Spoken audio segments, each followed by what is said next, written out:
साथियों नमस्कार, मैं डॉक्टर शंकर चौधरी स्वागत करता हूं आपका राजस्थान सरकार और वेदांता की CSR इनिशिएटिव ई कक्षा में, जिसके टेक्निकल पार्टनर है मिशन ज्ञान। उम्मीद करता हूं आप सभी लोग ठीक होंगे, स्वस्थ होंगे, मस्त होंगे और आपका अध्ययन कार्य भी सुचारू तौर पर जारी होगा। साथियों, जैसा कि आप स्क्रीन पर देख पा रहे हैं, आज हम कक्षा 10वीं क्षितिज पाठ्य पुस्तक के पाठ संख्या 2, जिसके लेखक का नाम है तुलसीदास जी, और तुलसीदास जी के बारे में डिटेल से हम लोग अध्ययन करेंगे। तुलसीदास जी का व्यक्तित्व क्या था, कर्तृत्व क्या था, इस पर एक एक करके क्रमिक रूप से हम चर्चा करेंगे।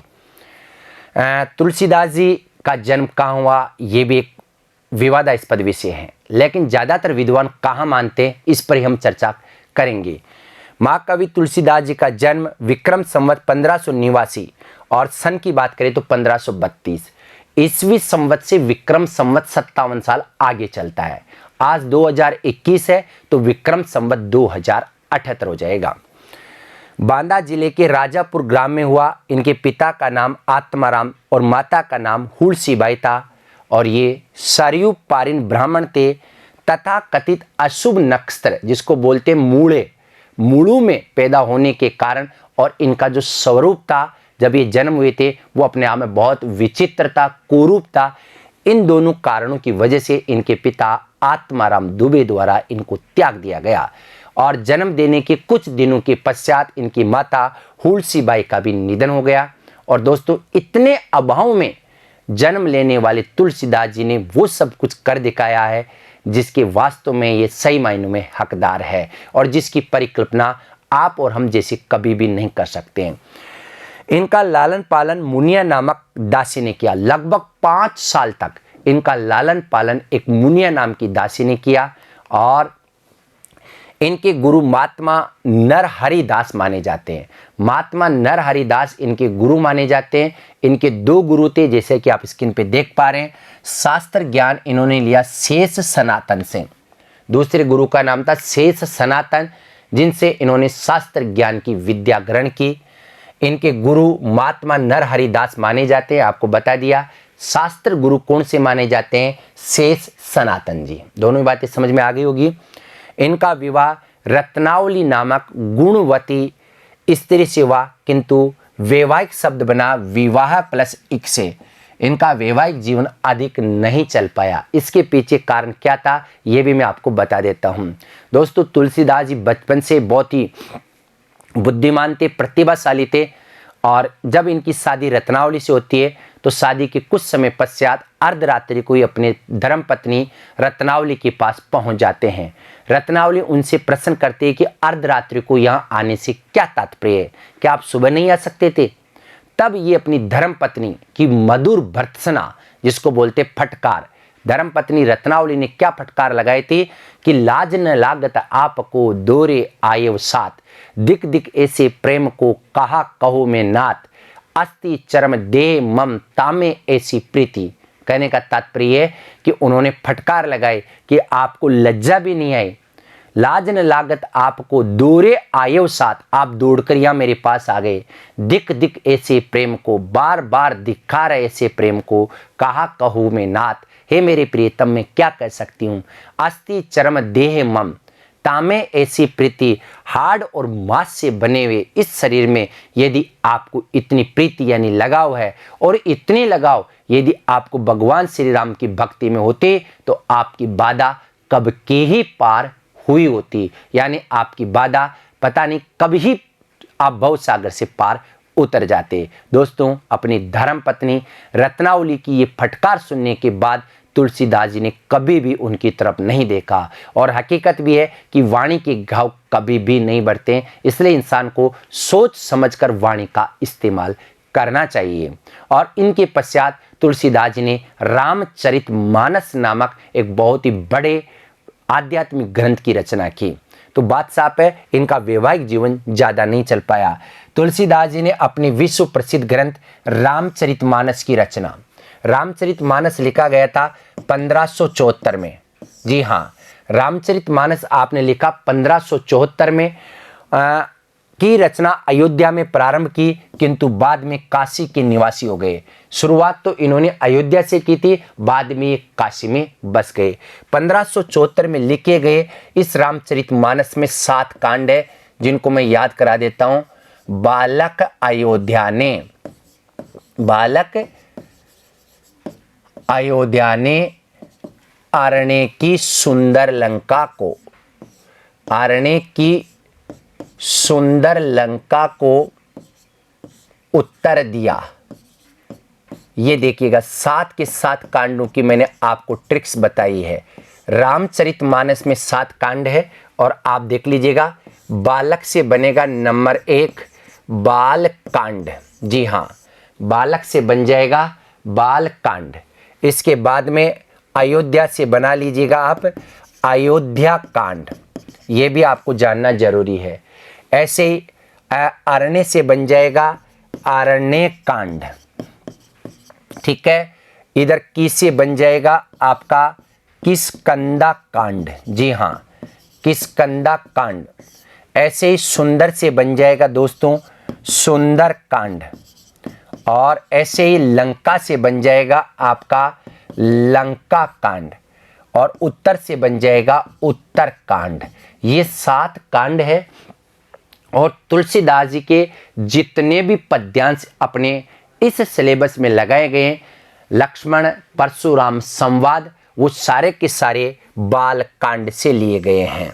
ध्यान दीजिएगा, जब आप व्याख्या लिखेंगे तो इस बात को आपको समझाना ही होगा। प्रस्तुत पद्यांश हमारे पाठ्य पुस्तक क्षितिज के पाठ संख्या 2, जिसके लेखक तुलसीदास जी है, उनके द्वारा लिखित रामचरितमानस के बाल कांड से लिए गए हैं। तो जितने भी पद्य आप पढ़ेंगे सारे के सारे रामचरितमानस के बाल कांड से लिए गए हैं। ये 7 कांड है, आप देख लीजिएगा। और इन 7 कांडों का क्रम भी आपका यही माना जाता है। 1 2 3 4 5 6 हुए आपके। तो बालक से बाल कांड, अयोध्या से अयोध्या कांड, अरण्य से अरण्य कांड, की से बन गया किष्किंधा कांड, सुंदर से सुंदर कांड, लंका से लंका कांड, और एक बन गया आपका कौन सा उत्तर से उत्तर कांड। यहाँ भी आप देख लीजिएगा। तो टोटल मिला के ये कांडों की संख्या 7 मानी गई है, ठीक है। देखिएगा, श्रावण मास की शुक्ल पक्ष की सप्तमी को इनका देहावसान हो गया, यानी इनकी मृत्यु हो गई। और तुलसी संवत सन, अगर बात करें तुलसीदास जी संवत सन 1680, और अगर ऐसे बात करें तो ईस्वी में 1623 में दिवंगत हो गए, यानी मृत्यु को प्राप्त हो गए। साहित्यिक परिचय, अब इनकी साहित्य के बारे में बता देता हूं। साहित्य शब्द बना किससे, तो ये शब्द बना साहित्य प्लस इक से। साहित्य प्लस इक से बनेगा साहित्यिक। तुलसीदास भक्त कवि थे, और भक्त में भी कौन से, राम भक्त कवि माने जाते हैं। आपकी भक्ति दास्य भाव की थी। जी हाँ, इनकी जो भक्ति थी वो दास्य भाव की भक्ति थी। आपकी कीर्ति का आधार हिंदू धर्म का लोकप्रिय ग्रंथ रामचरितमानस है। रामचरितमानस में समन्वय की विराट चेष्टा की गई है। यहाँ भक्त और भगवान के बीच में समन्वय किया गया है। यहाँ वैष्णव और शैव के बीच में समन्वय किया है। यहाँ निर्गुण और सगुण भक्ति के मध्य समन्वय करने का कार्य किया गया है। यहाँ एक आदर्श परिवार में क्या समन्वय हो सकता है वो भी करने का प्रयास किया है। तुलसीदास जी ने अवधी और ब्रज भाषा में भी समन्वय करने का प्रयास किया है। आपने इस ग्रंथ द्वारा समाज के सभी वर्गों में समन्वय बनाने की चेष्टा की है। इस ग्रंथ में भगवान राम के जीवन चरित्र का वर्णन है। तुलसीदास जी ने अवधी और ब्रज भाषा दोनों में सुंदर रचनाएं की है। मतलब अवधी भाषा का इस्तेमाल भी किया और ब्रज भाषा का, जबकि पिछले अध्याय में सूरदास की जो भाषा थी वो कंप्लीटली ब्रज भाषा थी। और यहाँ रामचरितमानस से लिए गए चूंकि सारे के सारे पद्य, अतः सबकी भाषा अवधी भाषा मानी जाएगी। हाँ, कौन कौन सी रचनाएं हैं तो मैं आपको बता देता हूं। आपकी प्रमुख रचनाएं 12 है। इन्होंने 12 रचनाएं की है, जिनमें से 5 तो बड़े ग्रंथ है और 7 ग्रंथ छोटे हैं। 5 बड़े ग्रंथ कौन कौन से होंगे ये मैं आपको समझा देता हूं। ये 5 बड़े ग्रंथ होंगे। जी हाँ, और 5 बड़े ग्रंथों की अगर हम बात करें तो 5 बड़े ग्रंथों में से हो जाएंगे आपके, सबसे पहले यहां देखिएगा 5 बड़े ग्रंथों में, इसको मैं ट्रिक से समझा देता हूं आपको, ठीक है। क वि दो गी रा, कवि दोगीरा कैसे बन जाएगी? कवितावली, ये बड़े ग्रंथ है, कवितावली। और वी से बनेगी विनय पत्रिका, ये भी आप समझ लीजिएगा, विनय पत्रिका। 2 से बन जाएगी दोहावली, यहाँ बात करेंगे गी से बनेगी गीतावली, गीतावली। जी हाँ, इसको कह सकते हैं गीतवली या गीतावली, दोनों ही शुद्ध नाम है। इसी प्रकार रा से बनेगा रामचरितमानस, तो ये रामचरितमानस तक तो इनके बड़े ग्रंथ है। यहाँ ध्यान दीजिएगा, रामचरितमानस की भाषा अवधी है, जबकि ये प्रारंभिक 4 है, इन सब की भाषा ब्रज भाषा मानी जाती है और रामचरितमानस की भाषा मानी जाएगी आपकी अवधी। रामचरितमानस की भाषा अवधी है और बड़े जो ग्रंथ है इनकी भाषा ब्रज भाषा मानी जाती है, ठीक है जी, चलेगा। अब ये तो 5 बड़े ग्रंथ है, रामचरितमानस, विनय पत्रिका, दोहावली, कवितावली और गीतावली, ठीक है। अब 7 छोटे ग्रंथों को हम लोग कैसे याद करेंगे? करना चाह रहे हो छोटे ग्रंथ भी, तो मैं आपको रटवा देता हूं, लेकिन इससे पहले एक बार मुझे इनको साफ करना ही होगा, ये भी आप जान लीजिएगा। अब छोटे ग्रंथों की ओर हम आगे बढ़ते हैं। छोटे ग्रंथों में कौन कौन से आएंगे ये भी आप जान लीजिएगा।